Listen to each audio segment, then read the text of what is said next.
Recent developments in virtual reality, VR, applications, such as hand tracking, provide new opportunities to create embodied user experiences. And while there is an increasing number of gesture elicitation studies, research on actual implementations and use in diverse contexts remains scarce.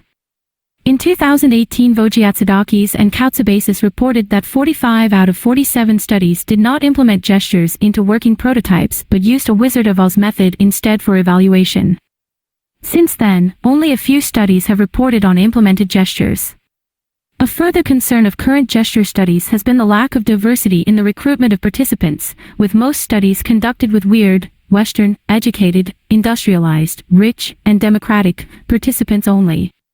Many populations, especially from the Global South, have been disregarded and marginalized in HCI research, thereby leading to biases and further fostering of the margins. First and foremost, a gesture is a bodily motion that contains information, such as facial expressions or motion of limbs. Gestures can be understood in isolation, such as a flat hand with the palm facing towards another person meaning, stop. Gestures can further be specified into hand gestures, where in this work these are further distinguished to be mid-air and grab gestures specifically. Mid-air gestures are to be understood as gestures that are performed in the air. This could be a thumbs-up gesture, waving, pointing, etc. Grab gestures are grouped with the natural interactions of grab, push, drag, and release. When implementing grab gestures, the application needs to differentiate between grab, rotation, movement, and release. In our research, we are interested in the possibilities of gesture-controlled VR, in terms of recreations of embodied cultural experiences, as part of an attempt to safeguard intangible cultural heritage. We have explored the digitalization of an oral traditional hunting story told by an elder of the Winschiers-San tribe, where we have used a community-based co-design approach. We focus on gestures, derived from natural cultural practices, as a significant interaction contributing to an embodied cultural experience. We present a complete user-driven gesture study including the elicitation of in-situ natural gestures, an integration of gestures in co-design scenarios, and an evaluation of implemented gesture use during the interactive VR narrative play. In this study, the San Winschiers community are partners in the creation of the hunting prototype. The community is located in eastern Namibia and is one of many marginalized San communities. They were traditionally hunter-gathering nomadic people, with many culturally relevant stories, for example hunting. The community consists of approximately 200 people and 30 households and has been part of an established research collaboration with a local university since 2017. Over the years, many emerging technologies have been jointly explored by different community members and researchers, such as VR, always within a scope of culturally meaningful applications for intangible cultural heritage safeguarding.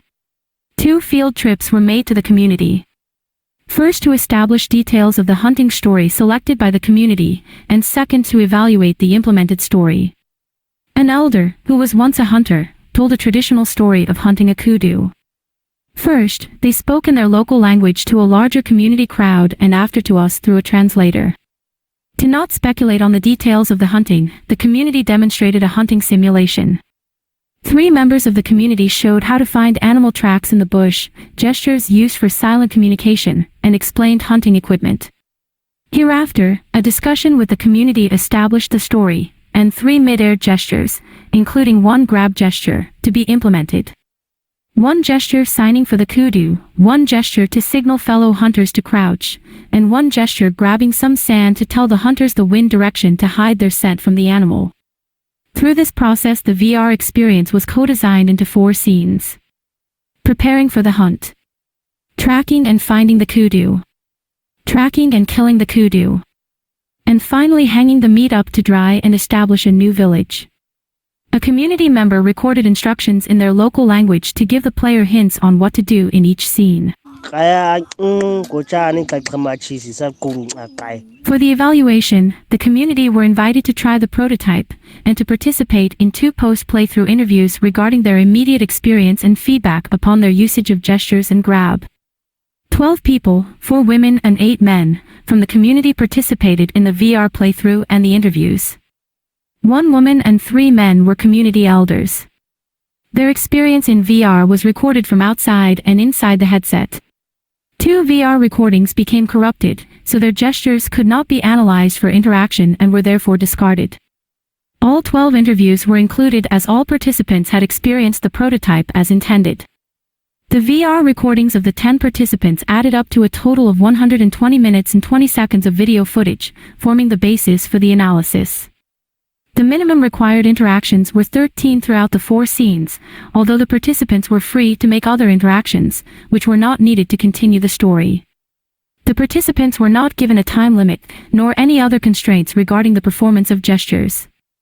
Due to this openness, a large set of gestures were performed, and resulted in time spent hunting in VR to be between 6.02 minutes and 22.35 minutes, with an average time of 12.4 minutes.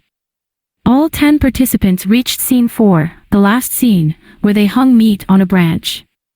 However, 2 did not manage to hang all 3 pieces of meat, and therefore did not finish the game and got to see the newly built village completed. A quantitative overview of all processed gestures, including repetitions, gave a total of 1,323 gestures performed across all 10 included participants while in VR. All 4 scenes contain grab gestures, whereas the mid-air gestures was only needed for the second scene. After counting gesture usage, they were further analyzed and categorized into individual approaches. The participants were observed to use other mid-air gestures which had not been discussed before the evaluation. Examples include alternative gestures to sign for the kudu, or additional communication to the NPC hunters. Furthermore, grab interactions were observed to change on an individual level, using right, left or both hands, the orientation of the grab and grabbing with a pinch, a scooping motion or closing the hand into a fist. The feedback from the participants within the first interview proved the community liked the story and the focus on their culture, especially the in-game voices which made them feel at home and among family. They expressed a desire to show their culture to the rest of the world. The oldest participant, an elder female, stated, "It was like the history of her parents, because back then, she was a small child and did not know what happens in life. When she saw it, she thought, wow, this is what happened." It was the history of her parents. However, the players' gesture experiences were very different. As some stated, the NPCs seemed familiar with the gestures and responded, while others had statements such as, they took a long time to respond and did not seem like they could hear them. Another problem was found with holding 2 objects, as the system did not allow them to. One participant stated that, because of it, it did not seem real, as, in the real world you can hold multiple objects in the same hand.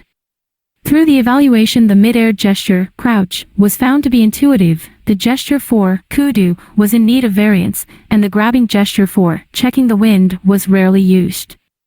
The findings clearly show a need for multiple gestures, not just for mid-air gestures, but for grab interactions as well. Despite being co-designers and creators of the implemented mid-air gestures, many participants performed variations of the implemented gestures, which had not been suggested before the playthrough.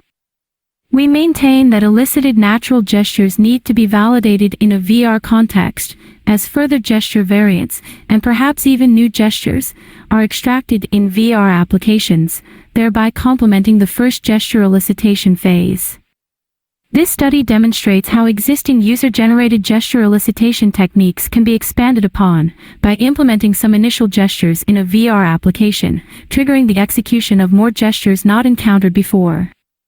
Thus, expanding on existing methodological approaches to user-generated gesture elicitations through gesture implementation. We encourage researchers to explore this approach further. Within the domain of cultural heritage, the digitalization of gestures, as demonstrated and validated by the originating cultural group, enables the preservation of gestures that have been used in a natural context. At the same time, it allows renegotiation of valid gestures among users. The study provides rare empirical data of a gesture study with non-weird participants, thereby stressing particular insights and further promoting diversity in HCI research.